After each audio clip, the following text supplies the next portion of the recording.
بسم اللہ الرحمن الرحیم۔ السلام علیکم۔ شروع اللہ کا نام لے کر جو بڑا مہربان اور نہایت رحم کرنے والا ہے۔ میرے قابل احترام بھائیوں اور دوستوں اور بزرگوں، جب اللہ رب العزت ایک ایک کر کے قیامت کی ساری نشانیاں پوری فرما دے گا تو قیامت آنا شروع ہو جائے گی۔ قیامت کی ابتدا سور کے بھونکنے سے ہوگی۔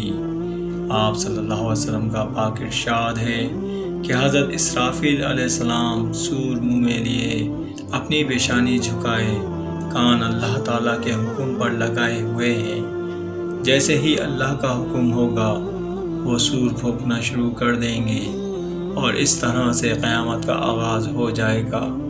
ایک روایت کے مطابق یہ جمعے کا دن ہوگا۔ کبھی آپ نے غور کیا ہے کہ قیامت کا منظر کیسا ہوگا؟ وہ قیامت جس کا آنا طے ہے، جس کے آنے کی خبر اللہ کے آخری نبی حضرت محمد صلی اللہ علیہ وسلم دے چکے ہیں۔ کیا آپ نے سوچا ہے وہ دن کیسا ہوگا؟ قیامت کی شام کیسی ہوگی؟ شام حسب معمول ڈھلے گی اور دن کو الوداع کہہ دے گی، اور دن اور رات حسب معمول یہ کہہ کر جدا ہوں گے کہ کل پھر ملیں گے۔ تھکے ہارے مزدور اپنے گھروں کو لوٹیں گے۔ دکاندار اور تاجر حضرات اپنی اپنی ترتیب سے کاروبار بند کر کے اپنے گھروں کو واپس جا رہے ہوں گے۔ پرندے اپنے اپنے گھونسلوں کو لوٹیں گے۔ مائیں اپنے بچوں کو سلا کر بستروں پر دراز ہوں گی۔ بادشاہ اپنی خوابگاہ میں آرام کر رہے ہوں گے۔ وزیر اپنی خوابگاہوں میں آرام کر رہے ہوں گے۔ پولیس والے اور سیکیورٹی گارڈ والے یہ سوچ کر اپنی ڈیوٹی انجام دے رہے ہوں گے کہ کب صبح ہوگی اور ہماری ڈیوٹی تبدیل ہوگی اور دوسرے لوگ آ کر ڈیوٹی دیں گے۔ رات کو کسی گھر میں مہندی لگ رہی ہوگی کہ کل بارات آئے گی، اور کسی کے گھر میں بارات آ چکی ہوگی اور اگلے دن ولیمہ ہوگا۔ کہیں دکان مکمل ہوئی ہوگی کہ کل اس کا افتتاح ہونا ہے۔ کسی گھر میں سامان کی شفٹنگ ہو رہی ہوگی کہ کل صبح نئے گھر میں شفٹ ہونا ہے۔ یہ ساری حسب معمول کی باتیں ہیں جو آج کے دن میں کسی نہ کسی جگہ ہو رہی ہوں گی، اور قیامت سے پہلے کی شام بھی بالکل عام سی شام ہوگی جو سارے عالم پر چھا جائے گی۔ پھر سورج روزانہ کی طرح طلوع ہوگا اور پورے عالم کو روشن کر دے گا۔ چڑیا اور بلبل چہچہا رہے ہوں گے، کوے آنکھیں کھولیں گے، کوئل کوکو کر رہی ہوگی، جھرنے اسی طرح اپنی پانی کے ساتھ بہہ رہے ہوں گے، دریاؤں میں طغیانی حسب دستور ہوگی، سمندر میں موجیں اسی طرح ہوں گی، سبزی والے صبح صبح سبزی لینے جا رہے ہوں گے، مائیں اپنے بچوں کو اسکول کے لیے تیار کر رہی ہوں گی، کوئی مکھن کا پیڑا نکال رہی ہوگی تو کوئی ڈبل روٹی پر مکھن لگا رہی ہوگی تو کوئی پراٹھے بنانے کی تیاری کر رہی ہوگی۔ ہاری ہل کھیت میں ڈال چکا ہے۔ دکانداروں نے اپنی دکانیں کھول لی ہوں گی۔ گاہک نے آ کر قدم رکھا تو دکاندار نے مرحبا کہا۔ 6 میٹر کپڑا دے پایا۔ اس نے کپڑا ناپا اور کاٹنے کے لیے قینچی نکالی۔ ادھر دکاندار قینچی چلا رہا ہے، ادھر گاہک پیسے گن رہا ہے، اور ادھر کاشتکار کے ہاتھ سے بیج بکھیرنے کو تیار ہے۔ ادھر دلہن کے لیے اس کی بہنیں اور سہیلیاں آئی بیٹھی ہیں، ادھر باراتی آئے بیٹھے ہیں۔ لوگ انتظار کر رہے ہیں کہ کب بارات چلے گی، کب دلہا آئے گا۔ ایسا ہی عام سا دن ہوگا اور حسب معمول کے کام جاری ہوں گے۔ حسب دستور دنیاوی معاملات بھی جاری ہوں گے کہ اچانک سے ایک ہیبت ناک آواز آئے گی۔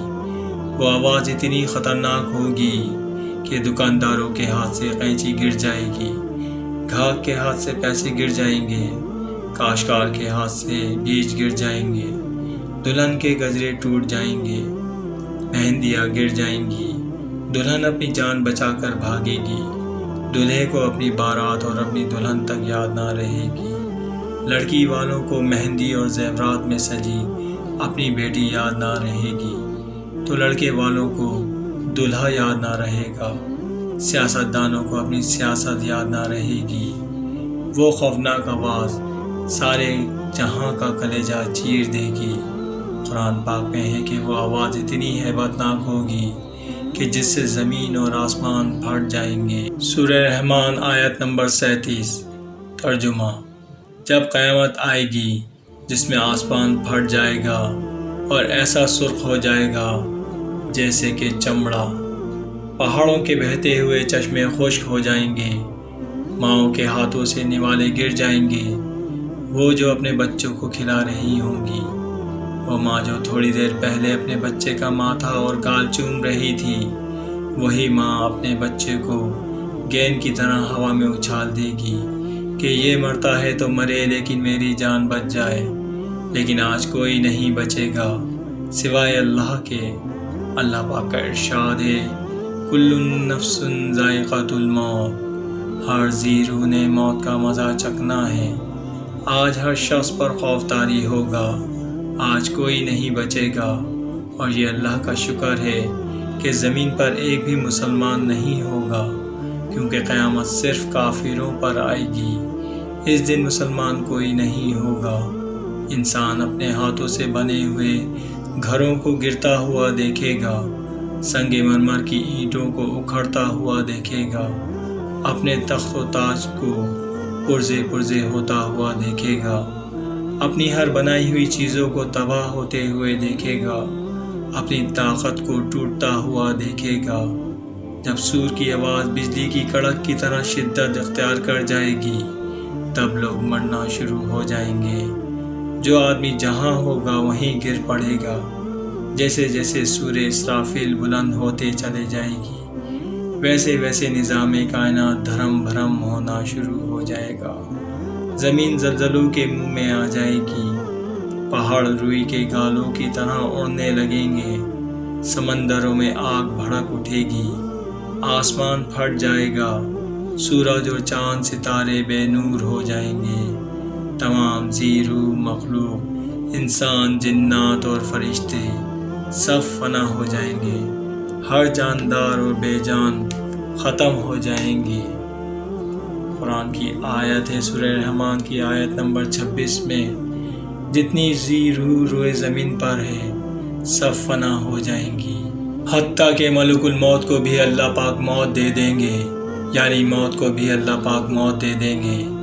بس صرف ایک اللہ وحدہ لا شریک کی ذات ذوالجلال والاکرام باقی رہے گی، اور اللہ پاک سبحانہ کا یہ ارشاد پورا ہو جائے گا کہ ہر چیز جو زمین پر ہے سب فنا ہو جائے گی، اور صرف میرے رب ذوالجلال والاکرام کی ذات باقی رہے گی۔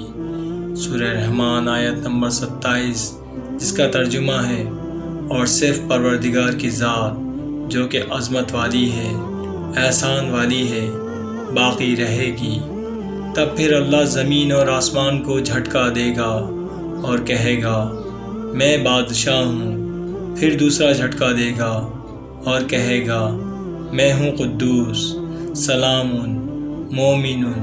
اور پھر تیسرا جھٹکا دے گا اور کہے گا، میں ہوں مہیمن، عزیز، جبار اور متکبر۔ اور اللہ پاک پھر کہے گا، بادشاہ کہاں ہے، ظالم کہاں ہے، تکبر کرنے والے کہاں ہیں، کون ہے جو آج بادشاہ؟ کوئی جواب دینے والا نہیں ہوگا۔ اللہ کہے گا، میں ہوں اکیلا، احد، صمد، قادر، مقتدر کی حکومت ہے، میں نے دنیا بنائی اور میں نے ہی مٹائی، اور میں ہی پھر سے اسے اٹھاؤں گا۔